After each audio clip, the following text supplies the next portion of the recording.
Under drainage ఉండాలి, under current cable ఉండాలి, ఫ్లైఓవర్లు ఉండాలి, రింగ్ రోడ్ ఉండాలి, ఫుట్ ఓవర్ బ్రిడ్జ్ ఉండాలి, సర్కిల్స్ మీద పార్కింగ్ ప్లేసెస్ ఉండాలి, సర్కిల్స్ మీద ఎక్కడైతే జన సందోహం ఉంటుందో అక్కడ పార్కింగ్ ప్లేస్లు ఉండాలి, 4 దిక్కుల వెజిటేబుల్ మార్కెట్ ఉండాలి, 4 దిక్కుల నాన్ వెజ్ మార్కెట్ ఉండాలి, 4 దిక్కుల ఫిష్ మార్కెట్ ఉండాలి, ఆ వెజిటేబుల్ మార్కెట్ ఉండాలి, రోడ్డు మీద పండ్ల బేరం కాకుండా ఫ్రూట్ మార్కెట్ ఉండాలి.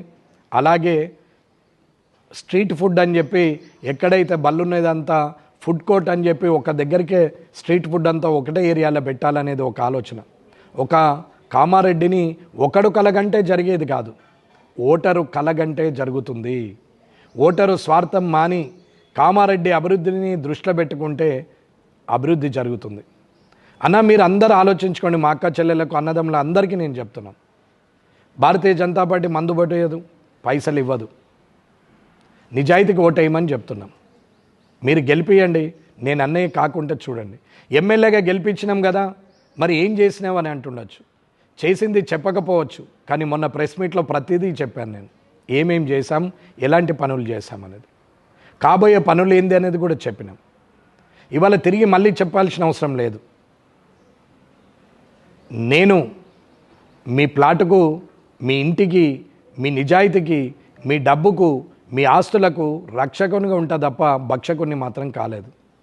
మీరు రక్షకుడు కావాలన్నా, భక్షకులు కావాలన్నా, ఒక్క చైర్మన్ కావాలన్నా, 4 చైర్మన్లు కావాలన్నా, వసూళ్ళు చేసేటోడు కావాలన్నా, వ్యవస్థలను సరిదిద్దేటోడు కావాలన్నా, కబ్జాలు చేసేటోడు కావాలన్నా, కాపాడేటోడు కావాలన్నా, 10 రూపాయలు ఇచ్చేటోడు కావాలన్నా, 1000 రూపాయలు లంచం తీసుకుంటోడు కావాలన్నా, వసూళ్ళు చేసేటోడు కావాలన్నా, ఆప్యాయతతోని మాట్లాడి సమస్యను పరిష్కరించేటోడు కావాలన్నా, ఎవరు కావాలి అనేది మీరే డిసైడ్ చేసుకోండి, మీరే నిర్ణయించుకోండి. నేను ఎవరిని తప్పుపట్టట్లేదు. ఒక మార్పు ఓటర్ ద్వారా జరగాలనుకున్నా. నా ఎలక్షన్లో నేను ఎక్కడ మందు పంచలేదు, డబ్బులు పంచలేదు. నేను సమాజ సేవ చేసినాం.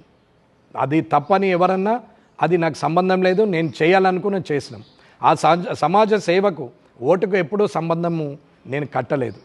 మీరు ఆలోచించుకోండి, ఎవరు కావాలి?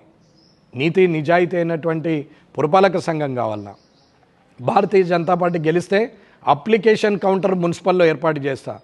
మీరు ఖాళీ అప్లికేషన్ ఇచ్చిపోండి. మీరు నిజాయితీగా ఉంటే, మీది ఏమాత్రం తప్పు లేకపోతే 100కు 100% మీ ఇంటికి కాయిదాలు వస్తాయి విత్ పర్మిషన్తో.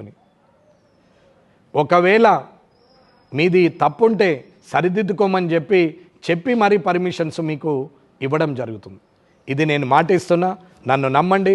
ఈ కామారెడ్డిని 3 సంవత్సరాల్లో ఎలా తీర్చిదిద్దచ్చో నేను చెప్తున్నాను. ఎమ్మెల్యేగా ఏమీ చేయలేం. ఒక ఎమ్మెల్యేగా గెలవగానే నేను ఇది చేస్తా అది చేస్తా అని మాట ఇవ్వలేదు. ప్రభుత్వం ఒకటి, ఎమ్మెల్యే ఒకటి ఉంటే సమస్యలు వేరుగా ఉంటాయి. నా చేతగాని తనమని నేను చెప్పట్లేదు. ప్రభుత్వం వేరున్నా కొట్లాడే ధైర్యం ఉంది.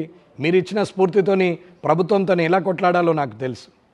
కానీ ఒక ఎమ్మెల్యేగా గెలిచిన వ్యక్తికి అయితే మీద గవర్నమెంట్ ఉండాలి మంచి చేయాలంటే, లేదా కింద గవర్నమెంట్ ఉండాలి. అదే లోకల్ బాడీ గవర్నమెంట్. ఇవాళ మున్సిపల్ని భారతీయ జనతా పార్టీకి గెలిపియగలిగితే, municipal chairman Bharatiya Janata party వ్యక్తి అవుతే అవినీతి అంతం జరుగుతుందని చెప్తున్నాం. ఆఖరి మాట, ఇన్ని సంవత్సరాలుగా ఉన్నటువంటి నాయకులు అధికారం ఎక్కడుంటే అక్కడ ఉంటారు. గతంలో ఎక్కడున్నారు, ఇప్పుడు వాళ్ళందరూ ఇప్పుడు ఎక్కడున్నారు? గతంలో తప్పు చేసిన వాళ్ళు అప్పుడెక్కడున్నారు? వాళ్ళందరూ కలిసి ఇప్పుడు ఒక దగ్గరనే జమ అయిపోయారు. ఇది మీరు ఆలోచించాలా.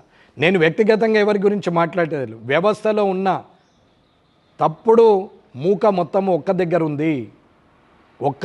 ఉంది అని చెప్తున్నా.